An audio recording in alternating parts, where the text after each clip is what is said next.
Tonight, Trump ally Tina Peters is now free. Just weeks ago, Peters had claimed remorse for conspiring with fellow election deniers in a scheme to breach her county's voting systems as she hoped to prove the president's baseless claims about voter fraud. But shortly after she left prison today, she said this in some of her first comments. I see these elections that are taking place in real time.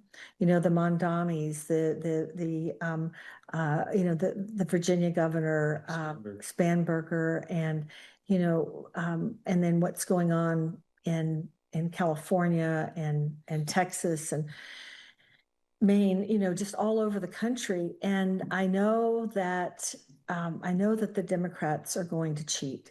And no one's really addressing the problem that I spent my time in prison as retribution for, and that was exposing the election machines that allow the votes to be flipped. Tina Peters is the former Mesa County election clerk who served about 1 year and 8 months in prison. She was originally sentenced to nearly 9 years, but that was reduced last month by the state's Democratic governor, Jared Polis. He defended doing so here on The Source in an interview with us, but the fury that came from officials in his state from both parties led to the state's Democratic Party to censure him for that move. My source tonight is running to replace Governor Polis as the next governor of Colorado, Democratic Senator Michael Bennet. And thank you, Senator, for being here. You heard Tina Peters there. She says Democrats are trying to cheat in the midterms. What do you make of those being her first comments after she got out of prison today? I mean, Caitlin, she's obviously totally unrepentant, and she didn't use the 19 months that she was in prison to learn anything about our election system.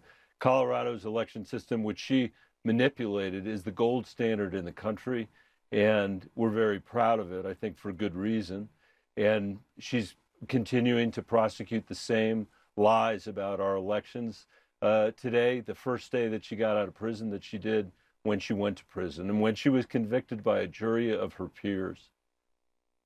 When we spoke to the governor about this, he said that the sentence was too harsh. That was why he took this step.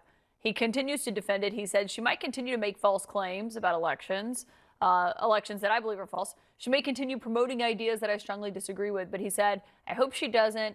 But in America, people are not sent to prison for expressing political views, however misguided those views may be, and the punishment should fit the offense, no more and no less. Is he wrong in your view?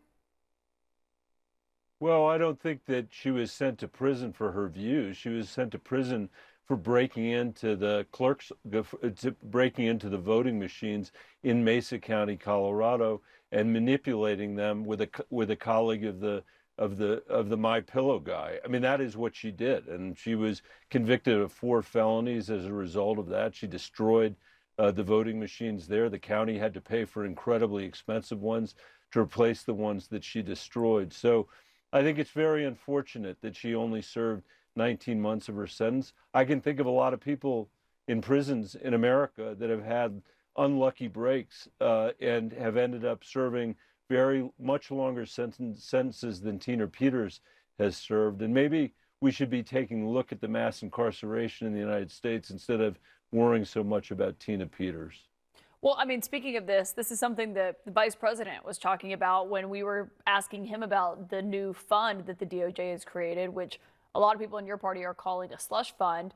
And he actually suggested that Tina Peters could potentially get paid out from the new anti-weaponization fund. Listen to what he said. Tina Peters is this woman who is about to get out of prison, thanks in large part to the president's good work in Colorado. This is a woman who, at worst, if you believe everything that the prosecutors said about her, committed misdemeanor trespassing, and somebody threw the book at her. This innocent grandmother was going to spend 10 years in prison, completely disproportionate to any misdemeanor trespassing that I've ever seen. Was that fair? No. Is it reasonable for her to get some compensation for the fact that she was treated unfairly? I think the answer is yes. Do you find that reasonable? No, I find that ridiculous. That is a ridiculous statement by the Vice President of the United States. But it's ridiculous that they think they could set up a slush fund of $1.8 billion to pay off the president's cronies, just like it's ridiculous for the president to be enriching himself in office with crypto. And it's ridiculous for him to have started a war in Iran that the American people are now paying dearly for at the pump. And I think I'm with Van Jones, by the way. I heard a little bit of what he said earlier.